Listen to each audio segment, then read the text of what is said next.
You'll see and hear much more about Reggie in the upcoming video tribute. But as someone who's come to know Reggie pretty well, Reggie is awesome, right? We know that in every sense of the word. You know him as someone who's larger than life and a Bronx native who made it big with Nintendo and Nintendo memes. But he's more than that. He's thoughtfully mentored our young students uptown and played games with them, and he gives back. So now he's joined our board of directors, and we're all thrilled about that. During board meetings, Reggie always listens closely and carefully, and then comes up with a great idea for a nonprofit that blows Catherine, Ted, and Mark and me away.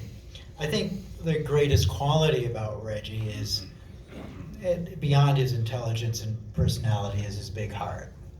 It's important to have a smart heart like Reggie's, an optimistic heart, smart and optimistic, one that we don't bury too soon as we grow older and see so much. Before we go to the tribute video, I want to make sure you know why this award is called the Andrew Yoon Legend Award. Andrew was a founder of the New York Video Game Critics Circle. And he not only wrote succinctly about games, he had begun to make games, smart ones. And then he died in a swimming accident. So it's important to remember Andrew at the awards each and every year. And now the Critics Circle put together a special tribute for Reggie. We hope you enjoy it, Reggie. And we hope everyone enjoys it.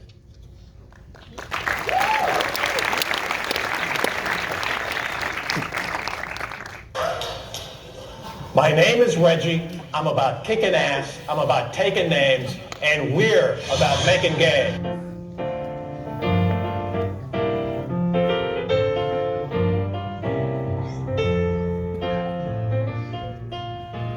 When I think of Reggie, I instantly think of a legend. Like, he's one of the greats because he is great.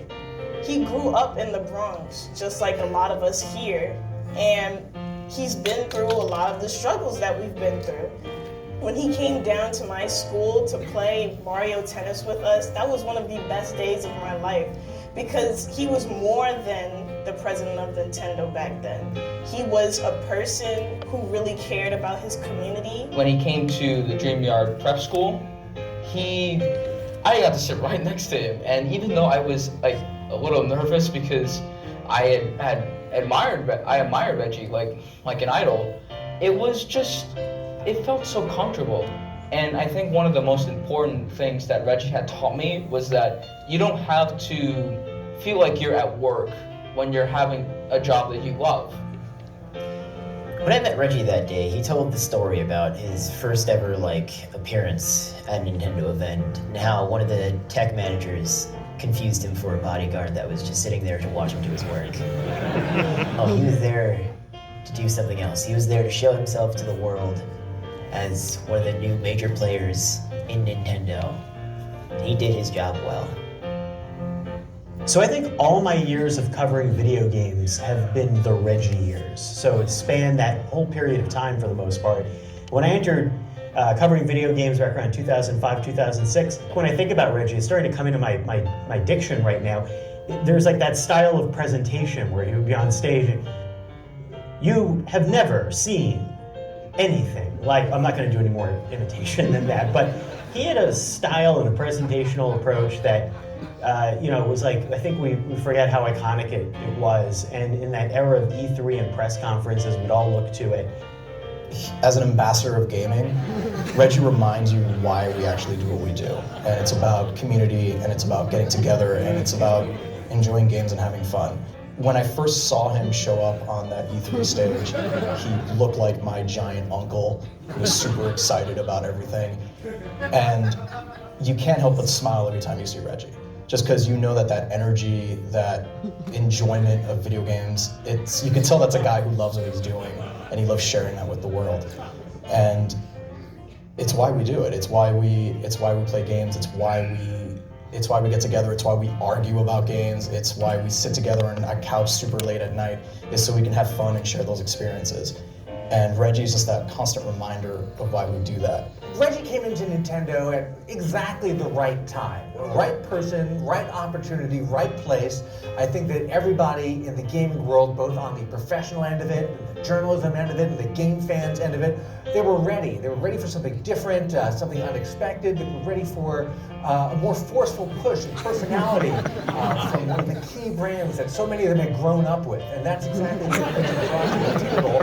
And he was able to use that energy and that inventiveness and that personality to really expand the base, to make the tent bigger so there was room for people who grew up playing Nintendo games, people who had never played a Nintendo game or any game before. Today, I think we live with the legacy of that, that we've really broadened the expectation as an audience, as consumers, of what games can be and what they can mean, and what kind of hardware and software and accessories and experiences we can have and how we can bring everybody together into it. And I think if anyone deserves a good chunk of the credit for that, it's my boy from the Bronx, Reggie. One thing I've always really appreciated about Reggie is how he was really kind of the driving force behind bringing Nintendo back from the brink. And the way he did that was by using inclusivity. You weren't really seeing that at the other game companies at the time. And so it was really kind of this fantastic way that Reggie really brought Nintendo into every household across the world. They say never meet your heroes.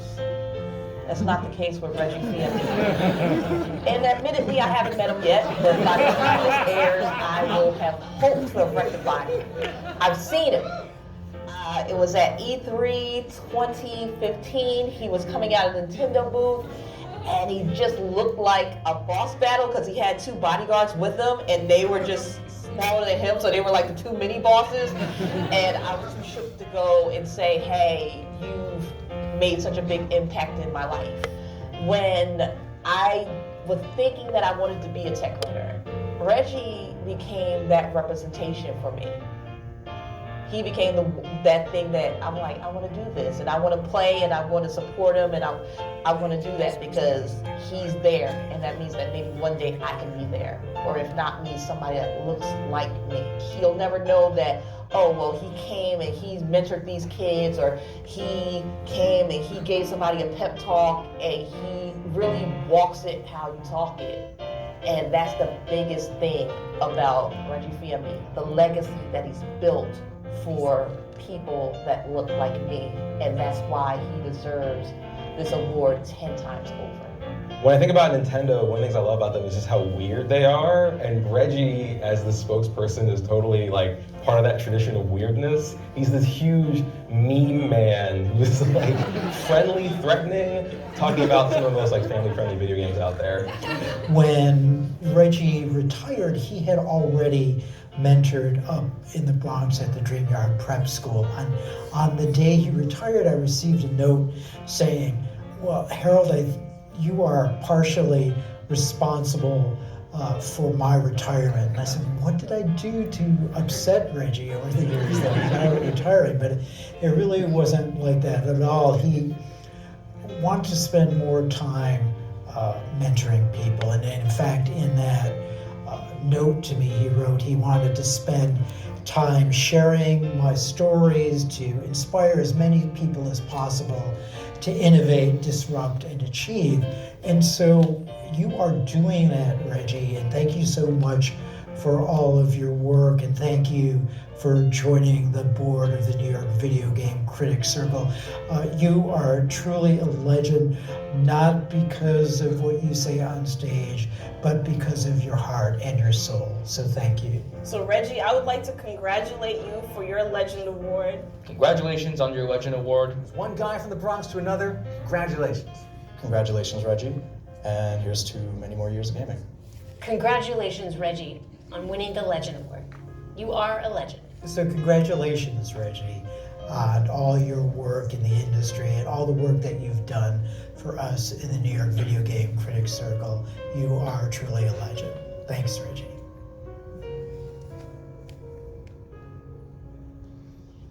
In April, I'll be dropping the title that's meant so much to me, President of Nintendo of America.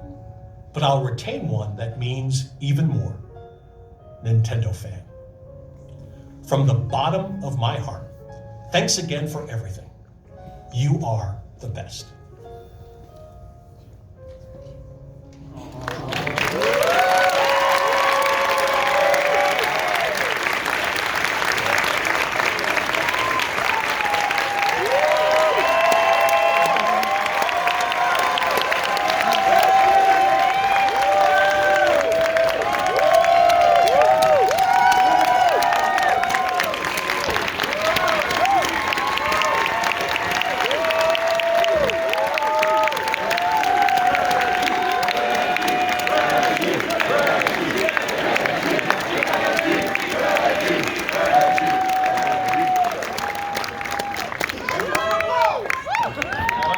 Sit up there.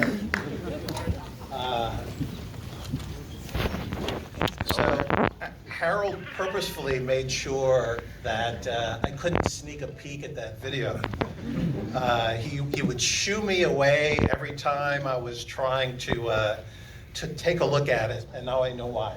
That was amazingly well done, and thank you for that. So. There are a few people I want to take the opportunity to thank upon receiving this award. First, I want to thank the New York Video Game Critics Circle members and the organization's board. And especially, I want to thank Harold. You know,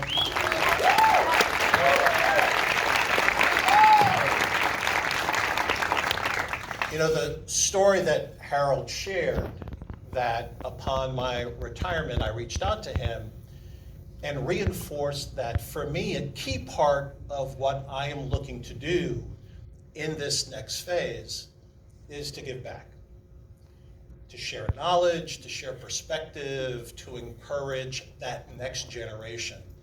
And I'm so thrilled I get to do that as part of this circle. I've known members of the circle for a very long time. As they interviewed me, challenged me, Stephen Totillo is over here. And everyone should go back and look at those questionnaires and interviews that Stephen did of me.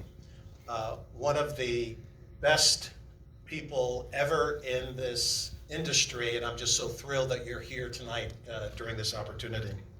But yeah, Stephen is just one of many of the circle members that I had the opportunity to talk about video games, talk about the industry, talk about Nintendo, and it's such a wonderful, wonderful organization.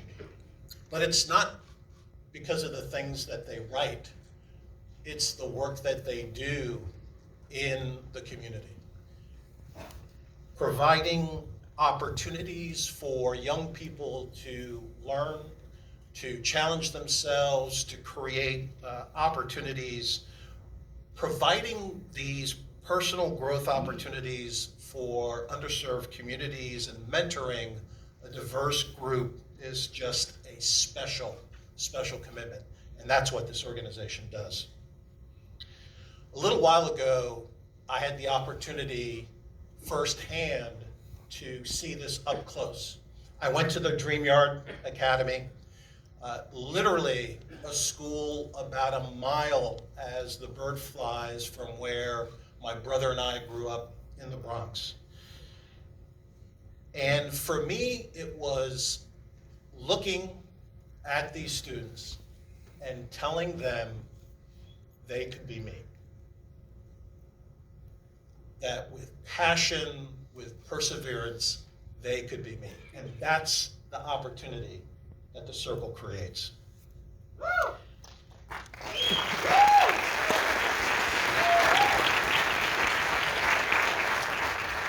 Second, I want to take the opportunity to thank my friends and business partners at Nintendo. A few are here with us today. Everything that was accomplished while I was at the company was the work of many, many people. In the end, our industry is about creating content. And I was fortunate that during my time Nintendo created some of the very best content ever produced. I want to extend this thank you to all of the developers and executives from across the video game industry that I had the opportunity to work with.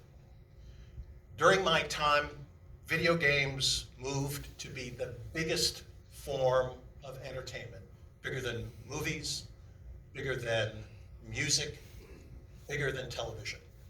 And that's because of the wonderful, wonderful content that was created by this passionate community, and they need to be recognized. Lastly, I want to thank the players and the fans. You are the ones that make this industry. It's your passion, it's your commitment, it's engaging with this content that makes it so special. I'm truly honored to be acknowledged by the Circle, and thank you so much for the recognition.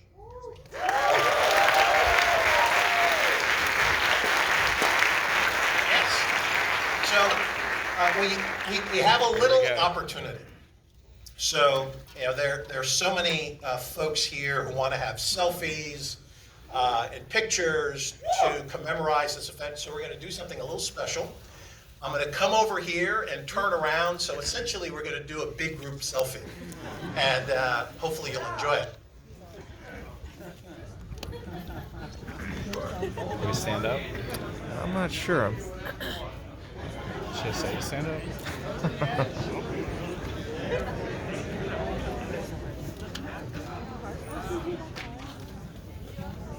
Why don't we all stand? Let's all stand.